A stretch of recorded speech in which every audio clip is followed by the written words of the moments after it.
प्रणाम श्रीमद् भागवतम को। प्रणाम परम पूज्य गुरु जी।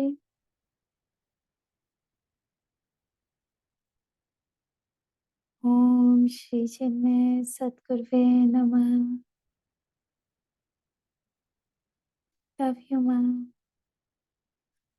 हरे कृष्णा हरे कृष्णा हरे कृष्णा हरे कृष्णा।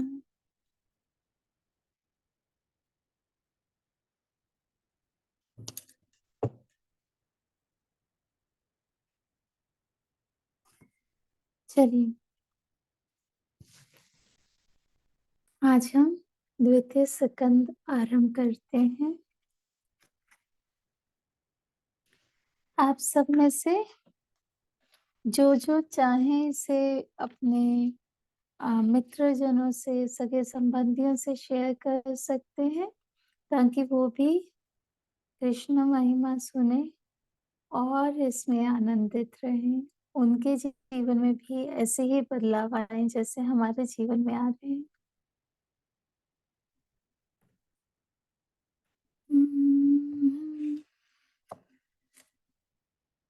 द्वितीय स्कंद में गुरु जी बताते हैं, श्रीमद् भागवत में 12 स्कंद हैं। अंग्रेजी में स्कंद को कैंटो कहते हैं। इन स्कंदों में भिन्न भिन्न संख्या में अध्याय हैं। इनमें से जो प्रथम स्कंद है उसे अधिकारी स्कंद कहते हैं। उसमें हमने श्रोता और वक्ता दोनों के अधिकार को देखा। परीक्षित श्रेष्ठ श्रोता है और सुखदेव जी श्रेष्ठ वक्ता। प्रथम स्कंद के अंत में परीक्षित जी ने प्रश्न पूछा, म्रियमाणस्य पुरुषस्य यत् कार्यं तत् भवता वक्तव्यम। जो मरणासन पुरुष को है उसके क्या कर्तव्य हैं, ऐसा मुझे बताइए। इसका स्पष्ट उत्तर देकर सुखदेव जी मौन हो जाते हैं। देखो, हमारे यहाँ ऐसी परंपरा है कि शिष्य जितना पूछता है उसे स्पष्ट रूप से उतना ही उत्तर देते हैं। फिर देखते हैं कि उसे आगे और जानने की जिज्ञासा है या नहीं।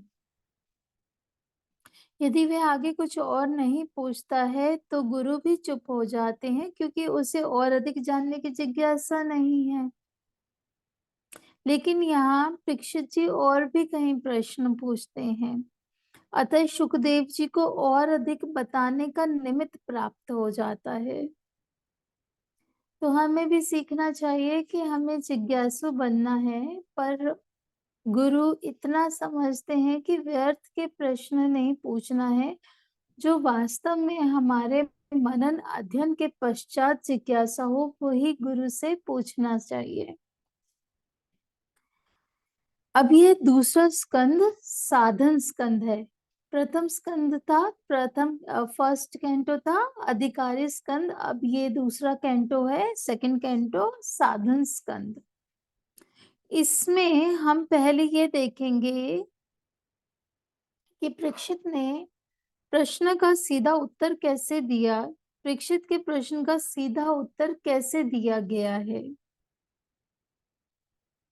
वर्यानेश ते प्रश्नः कृतो लोकहितं नृप आत्मवित् सम्मतः पुंसां श्रोतव्यादिषु यः परः। श्री सुखदेव जी कहते हैं कि तुम्हारा प्रश्न बहुत अच्छा है। अच्छे प्रश्न का क्या तात्पर्य है। लोकहितम कृतः प्रश्न अच्छा इसलिए है क्योंकि इसमें केवल व्यक्तिगत जिज्ञासा या कुतूहल मात्र नहीं है, इसमें सारे प्राणियों का हित समाविष्ट है। इससे हम सब लोग यह जान पाएंगे कि मरते समय क्या करना चाहिए। अतः यह बहुत अच्छी बात है।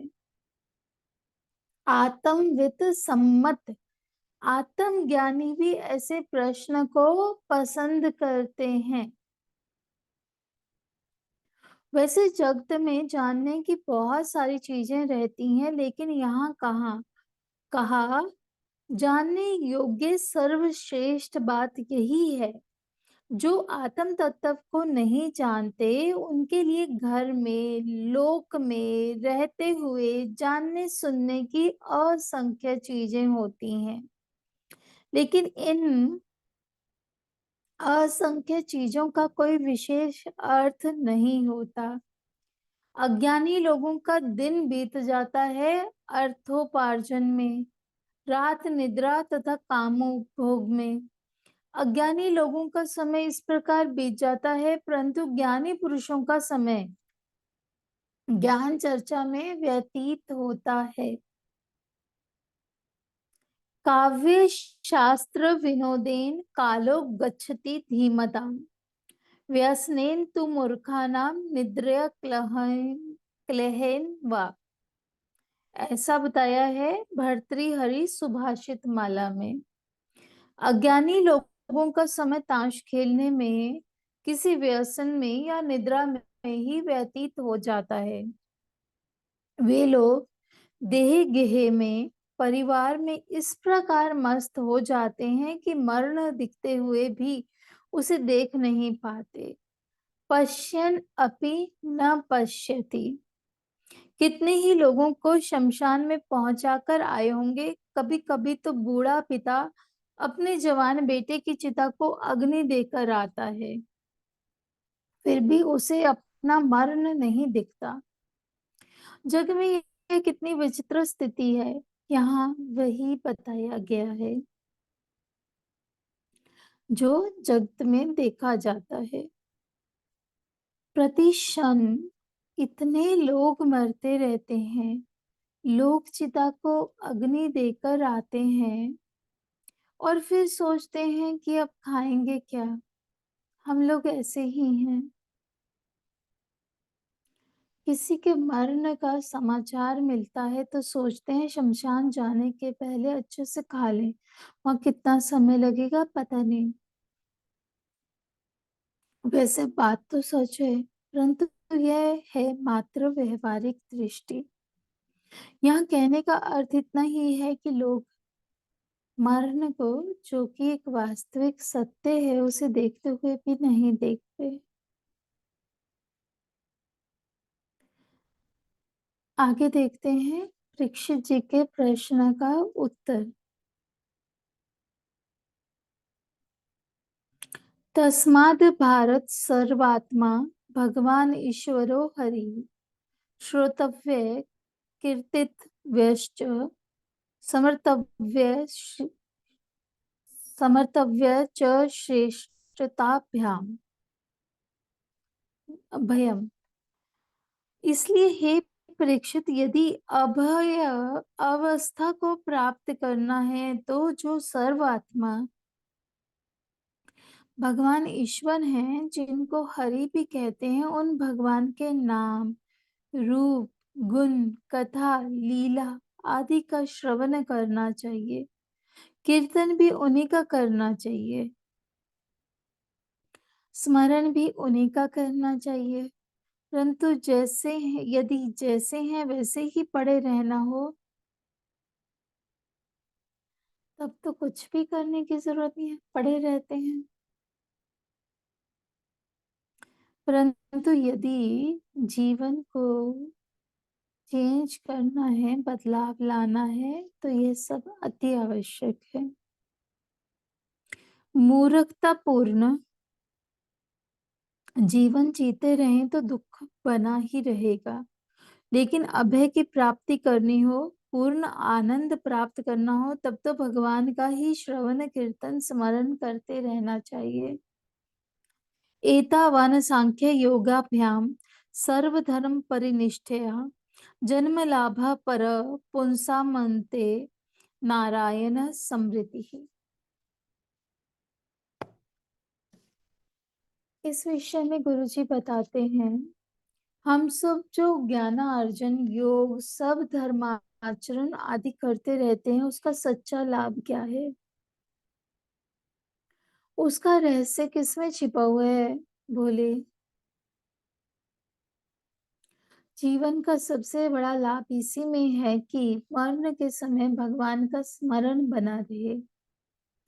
यही वह कारण है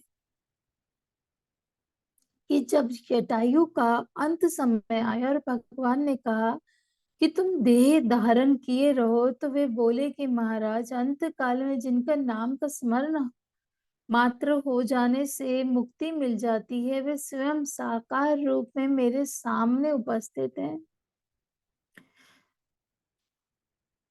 दृश्यमान है। अब इस देह को धारण करके मैं क्या करूंगा? जन्म लाभ तो इतना ही है कि अंते नारायण स्मृति ही, अंत काल में नारायण का स्मरण हो जाए। वैसे स्मृति तो प्रोक्ष की होती है, जो प्रत्यक्ष है उसकी स्मृति की भी क्या आवश्यकता है? यहाँ तो भगवान सामने खड़े हैं, उनको याद करने की भी जरूरत नहीं। यही तो जन्म लाभ है। अब मैं देह धारण करके क्या करूं? गीता जी भी हमें सिखाती है कैसे जीना चाहिए, और भागवत में बताते हैं कैसे मरना चाहिए। दोनों एक ही बात है।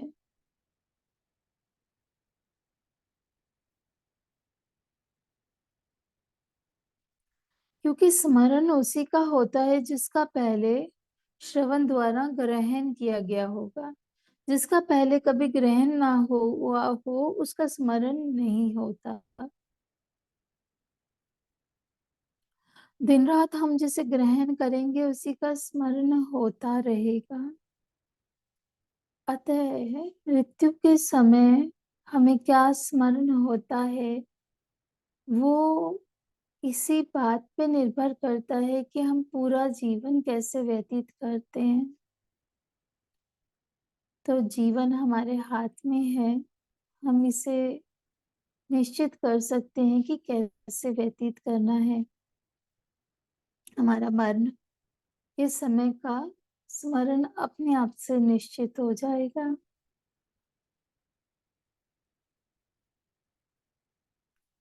कृष्णा कृष्णा कृष्णा। अब सुखदेव जी कहते हैं, प्राय आत्मज्ञानी समाधिस्थ पुरुष समाधि में रमते हैं। मैं भी निर्गुणवादी हूँ और अपने आत्म स्वरूप में स्थित हूँ, लेकिन क्या करें? परिनिष्ठितो अपि परिनिष्ठितो अपि नैर्गुण्य उत्तम श्लोक लीलया गृहत चेता राजर्षे आख्यानम यद धीतवान। उत्तम श्लोक भगवान की लीला ही ऐसी है कि मैं उसकी ओर खिंचा चला गया। ऐसे खिंच गया कि मेरे पिताजी मुझे इसका श्रवण कराने लगे और मैं इसे पूर्ण रूप से हृदयंगम कर लिया। मैंने इसे पूर्ण रूप से हृदयंगम कर लिया। एक बार इसकी ओर आकर्षण हो जाए तो बुद्धि स्थिर हो जाती है। 2 मिनट भी अगर इसमें मन लग जाए, और विशेष करके मरण काल में लग जाए, तो फिर कहने की क्या बात है। अज्ञानी लोग कई सालों तक यहाँ जीते रहते हैं, उसका क्या लाभ? भगवान को भुलाकर दीर्घायु तक यहाँ जीते रहे तो क्या किया? वर मुहूर्तम विदितम घटेत श्रेयसे यतः। भगवान का स्मरण करते हुए यदि कोई थोड़ी देर भी जीता है तो वह जीवन सार्थक है। श्री सुखदेव जी यहाँ खटवांग राजा का स्मरण करते हैं, जिसकी कथा आगे नवम स्कंद में आने वाली है। खटवांगो नाम राजऋषि ज्ञातव्य ज्ञातव्यतामिहि महायुषः मुहूर्तात् सर्व मृतसृज्य गतवान भयम हरिम। गटवांग राजा इतना महान था कि उसने स्वर्ग लोक के देवताओं की भी सहायता की। देवता प्रसन्न हुए और उन्होंने पूछा, आपको क्या चाहिए, मांग लो। खटवांग ने कहा, आप मुझे क्या वर देंगे, आपको तो मेरी सहायता की जरूरत पड़ती है, लेकिन आप बस एक बात बताइए, मेरा मरण कब होने वाला है। देवता बोले, आपने ऐसा प्रश्न पूछा कि हमें बताने में संकोच होता है। क्यों? तो सभी देवता बोले, केवल 2 घंटे शेष बचे हैं। तो उन्होंने कहा, 2 घंटे, धन्यवाद। 2 घंटे तो बहुत समय होता है। वह वापस आया।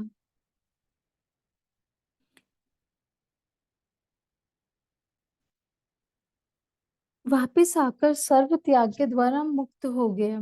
उसने यह नहीं कहा कि मुझे थोड़ा सा अवकाश और दे दो, ना, क्षण भर में सब कुछ छोड़ दिया। राजा परीक्षित को तो 7 दिन का समय मिला था, परंतु राजा खटवांग को सिर्फ 2 घंटे का ही समय मिला था। ऐसे लोग भी हुए हैं। तो सीखने की बात यह है कि चाहे थोड़ा समय जिए, लेकिन ऐसे जिए, अन्यथा बस जी रहे हैं, दूसरे लोग प्रतीक्षा कर रहे हैं, सोच रहे हैं तो जाता ही नहीं है। क्या फायदा ऐसा जीने से। कोई कोई साल भर पड़े रहते हैं कोमा में, दूसरे लोग फोन करके पूछ लेते हैं क्या हाल है, अर्थात जीवित है कि चल बसा। तो सभी बोलते हैं, अभी है, चल रहा है।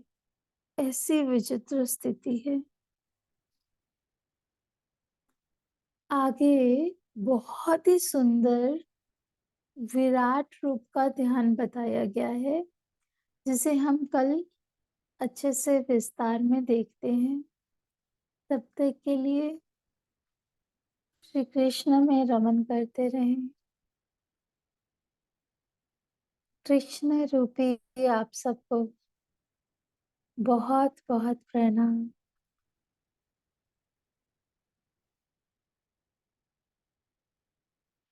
धन्यवाद।